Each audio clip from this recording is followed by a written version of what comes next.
Hello friends, welcome to the new episode of my channel. আমি Prince. এখন কথা বলবো একটা ব্যাপার নিয়ে, সেটা হচ্ছে ডাঙ্কির অ্যাডভান্স বুকিং ওভারসিজ নিয়ে। ওভারসিজ অ্যাডভান্স বুকিং কেমন হলো? এখানে তো এখনো পর্যন্ত অ্যাডভান্স বুকিং চালু হয়নি আমি যখন ভিডিও করছি। তো ওভারসিজ অ্যাডভান্স বুকিং নিয়ে কথা বলবো, এবং এসআরকে আমরা সবাই জানি ওভারসিজের রাজা। মানে কলকাতার ওভারসিজ, এই দুটো জায়গাতে এসআরকে টেক্কা দেওয়া কোনো অভিনেতার পক্ষে খুব ডিফিকাল্ট। এটা মানতেই হবে। যেমন ডাঙ্কিরও কলকাতায় একটা ভয়ঙ্কর বক্স অফিস যে হবে না, এটা কোনো গ্যারেন্টি এই মুহূর্তে দিয়ে দেওয়া যায় না, কারণ কলকাতা এসআরকে জওয়ান পাঠান কি দিয়ে কি করে দেখিয়েছে সেটা আমরা সবাই জানি। তো এখন যদি ওভারসিজ নিয়ে কথা বলি, ওভারসিজও বিরাট বড় চমক রয়েছে তোমাদের জন্য। এবং সুমিত কাদের একটু আগে জাস্ট ব্যাপারটা জানিয়েছে, তো মনে হলো এটা নিয়ে কথা বলা অবশ্যই দরকার রয়েছে। তো ওভারসিজে অ্যাডভান্স বুকিং চালু হয়েছে মোটামুটি ২-৩ দিন হলো, এবং ইউকে ইউএসএ সহ বহু জায়গায় চালু হয়েছে।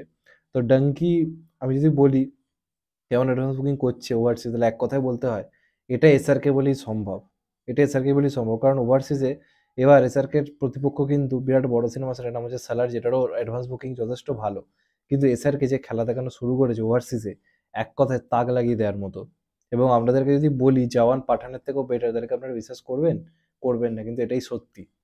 জওয়ান পাঠান পুরোপুরি মেন স্ট্রিম কমার্শিয়াল কাজ ছিল, এবং ওটার মধ্যে পিওর মাস এন্টারটেনার অ্যাকশন ওরিয়েন্টেড একটা কাজ, যে ধরনের কাজ সবসময় ভালো চলে। তো ওটা আমরা জানতাম ভালো চলবে, কিন্তু ডাঙ্কিনে একটা ভয় ছিল। কিন্তু এসআরকে আবার প্রমাণ করলো যে ওভারসিজে তার ধারে কাছে কেউ নেই। পসিবলই না, কারণ ওভারসিজের যে খেলা দেখা চলেছে এক কথায় দারুণ।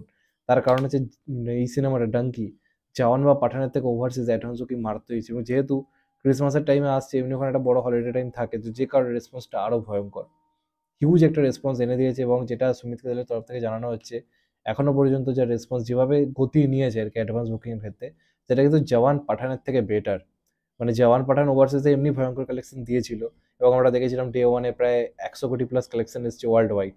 তো এবারও কিন্তু তার অন্যতা হবে না, কারণ ওভারসিজে ভয়ঙ্কর গেল, কারণ এসআরকের বহু ফ্লপ সিনেমা ওভারসিজ থেকে যা কালেকশন করেছে, যেটা অনেকে করতে পারবে না। সেটা যা ভ্যারিমেট সিজল বলে যে কাজটা ছিল সেটা হোক, বা জিরো হোক, বা ফ্যান হোক, এগুলো কিন্তু ওভারসিজ থেকে ভয়ঙ্কর কালেকশন এনেছিল। তো সেখানে দাঁড়িয়ে এবার তো রাজকুমার হিরানি প্লাস এসআরকে, তো যে কারণে এমনি একটা হাইপ রয়েছে। তো এখনো পর্যন্ত ওভারসিজে যে রেসপন্স যেটা জানা যাচ্ছে, এখনো পর্যন্ত টোটাল ওভারসিজে উইকেন্ডের কথা যদি বলি, মানে যে ৩ দিন আর কি ডেট, সেই ৩ দিনের উইকেন্ডের কথা যদি বলা যায়, তাহলে এখনো পর্যন্ত ৬০০ কে পর্যন্ত টিকিট কিন্তু অলরেডি বিক্রি হয়ে গেছে, যেটুকু যা রেসপন্স হয়েছে।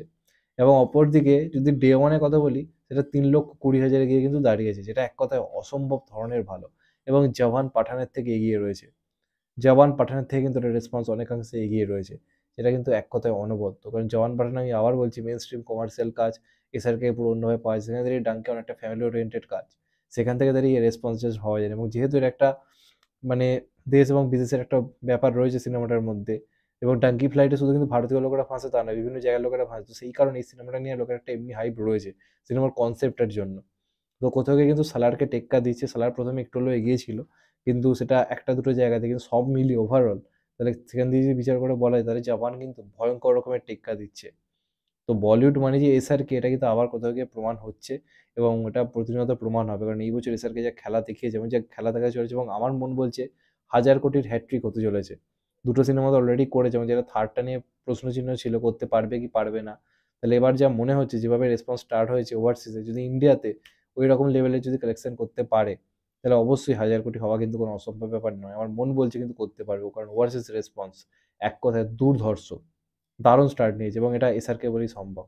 The king for a reason, মানতেই হবে। এটা নিয়ে কোনো ডাউট নেই। এসআরকে এত বছর পর ফিরে এই বছরে মানে প্রমাণ করে দিল এসআরকে কি জিনিস।